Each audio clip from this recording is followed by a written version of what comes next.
Hello, everyone, and welcome. This is week 7 of NMP 600 Foundations of Nonprofit Management. Well, welcome. Welcome to week 7. Only 2 more weeks left in our class, which I'm sure is a surprise to all of us that we are here so quickly. You've been doing a great job, all of you, keeping up with the work, but it does go by very quickly, does it not? This week, week 7, we're going to be talking about innovation in the nonprofit context. So, to begin with, let's ask the question, what is innovation to begin with? Well, innovation is both a process and a product. The process is that which produces the innovation. The environment, individual leadership, creativity, economic and social factors, these processes that produce the innovation. Also, it is the product or the outcome, the manifestation of the innovation, such as a new product or new product features or production methods. So why should we study innovation? And why innovation specifically in the nonprofit sector? Well, it comes out of the marketization and commercialization forces within the nonprofit sector. We read about that in Salmon, chapter 14. The forces within the nonprofit sector which result in innovation. So there is some agreement that the lines within the nonprofit sector regarding innovation are blurry at their very, very best, but in reality, most often they're very porous. The nonprofits react to their situations, and they find themselves often in competition among and between other nonprofits. They find themselves competing for limited charitable funds and for limited government contracts. In point of fact, some nonprofits decide that they do not want to seek government contracts because they will lose their own their control and their autonomy, and so they seek all of them in this competitive world. They seek to creatively solve the root problems of the social issues that they are seeking to solve. So what exactly is social innovation? I would urge you all to, if you're not already familiar with the Stanford Social Innovation Review, to seek them out, to sign up. They have a wonderful e-newsletter. And this is where some of the most cutting-edge work is being done with regard to social innovation and how to address these social problems. The quote that you see on the slide in front of you, a definition, if you will, of social innovation, comes from an article entitled Rediscovering Social Innovation by Phils Diegelmeyer and Miller. And they define it as a novel solution to a social problem that is more effective, efficient, sustainable, or just than existing solutions, and for which the value created accrues primarily to society as a whole rather than to private individuals. So therefore, what is social entrepreneurship?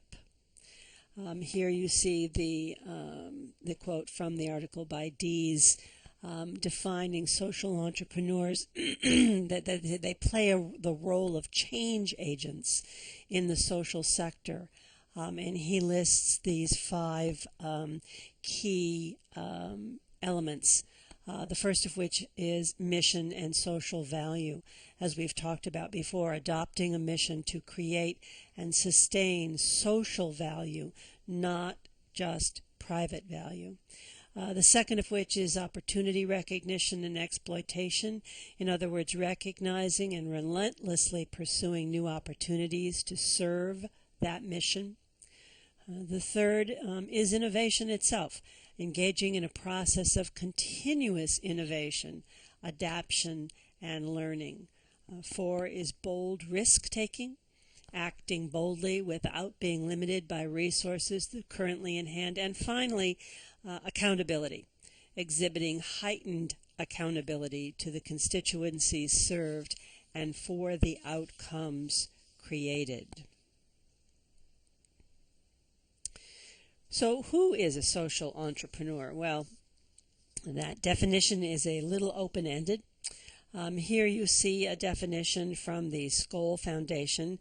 Jeff Skoll, who was the first president of eBay, created the Skoll Foundation, who is among the most active supporters for social entrepreneurs, Jeff Skoll and the Skoll Foundation.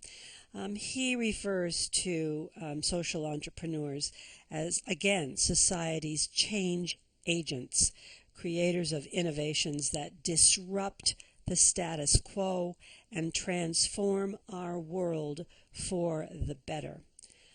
Also, you see here on the screen in front of you a quote from the Skoll Foundation.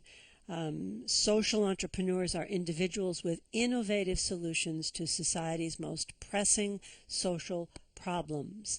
They are ambitious and persistent, tackling major social issues and offering new ideas for wide-scale change.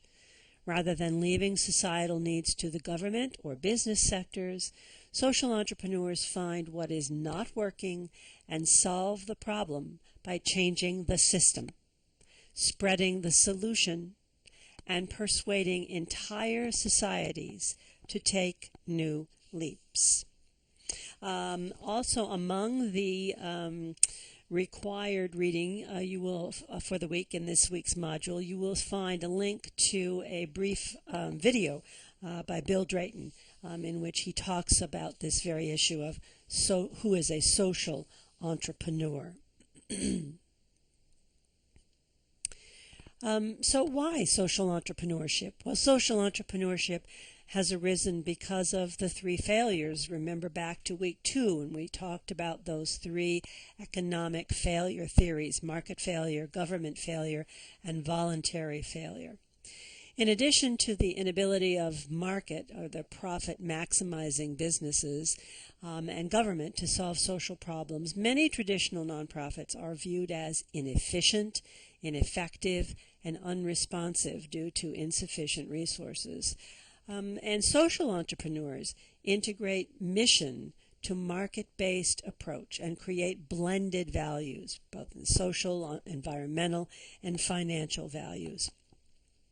Now, what financial values means can vary between different organizations and contexts and according to funding needs and business models. It does not necessarily mean financial returns for investors. As an example, a return from an equity investment in a for-profit social venture. As it is a case for profit-making ventures, examples can include diversifying revenue sources with grant and earned income for financially self-sustainable, does not need to depend on grants only, therefore, and economic opportunities by creating jobs for distressed areas. Social entrepreneurs exist in 3 sectors: the nonprofit sector, the business sector, and the government sector.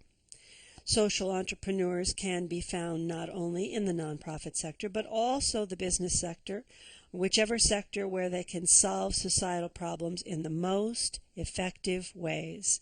They are also common in the government sector, sometimes called public entrepreneurs, although they are not as common in the government sector.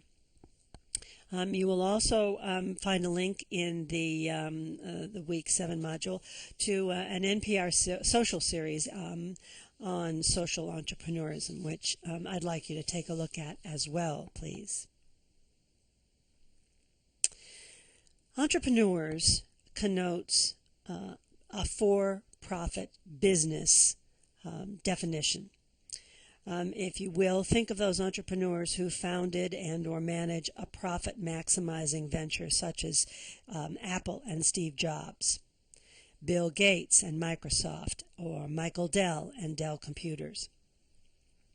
But both social and business entrepreneurs share many characteristics, such as the willingness to take risks, an attitude to always seek innovation, and an ability to identify and exploit the right opportunity.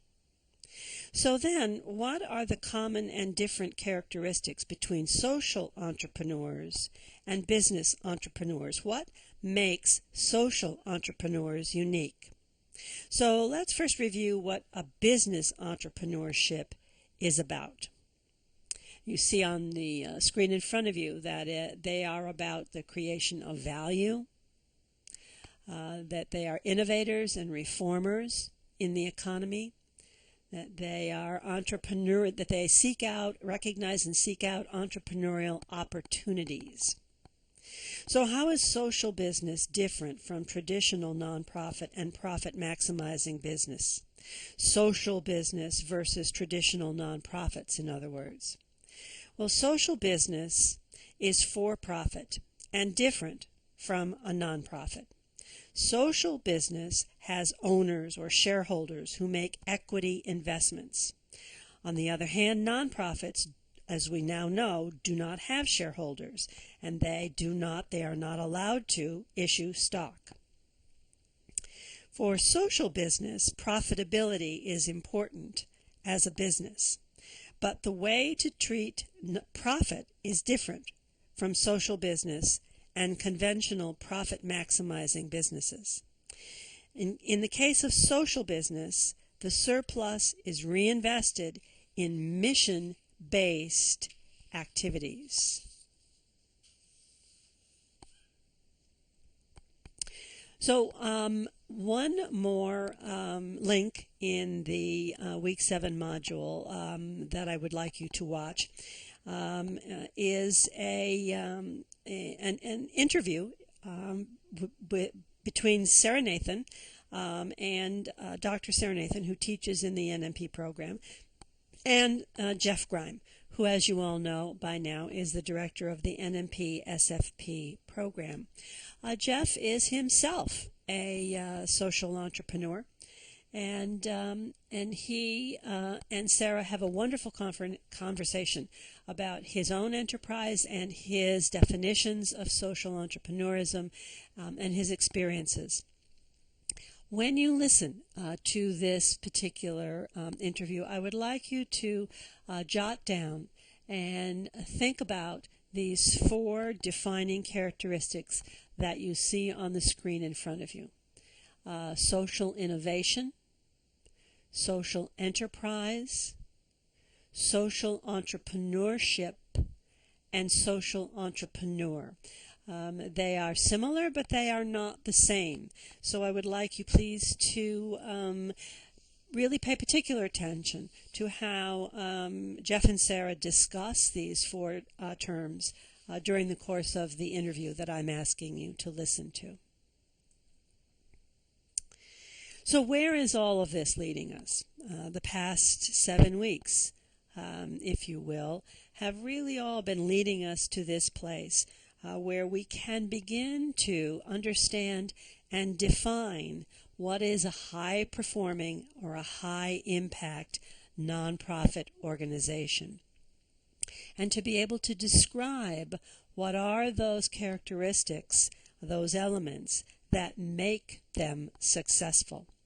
In point of fact, that will be your assignment this week, in week 7, is to research a nonprofit organization, one that is new to you, one with which you are not intimately familiar, to research one that you feel can be defined as a high impact or high performing nonprofit organization, and to explain according to these 5 points, which you will find in the McLeod, Grant, and Crutchfield article, again in your required reading, why this particular nonprofit can be defined as high impact or high performing, and where does it fit into the specter of the nonprofit social entrepreneurship field.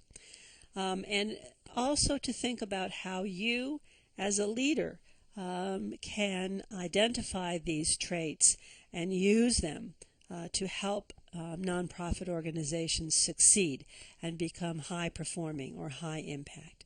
And just to clarify, these 6 traits or characteristics as defined by McLeod, Grant, and Crutchfield. 1, these organizations serve and advocate. 2, they make the markets work for them. 3, they inspire evangelists. 4, they nurture nonprofit networks. 5, they master the art of adaptation. And 6, they share leadership. So again, please think of these 6 traits as you are working on your assignment, your SBA assignment for week 7. So that concludes my remarks for this week, because you've got those other audios, 3 of them to watch. Please let me know your reactions to those. This is a very important week in sort of pulling it all together and beginning to put the pieces of the puzzle that we've been learning these past weeks in NMP 600 into place, so that you begin to see a complete picture of what makes a high impact or high performing nonprofit organization work. Thanks so much. Let me know where your questions are, and I will see you online.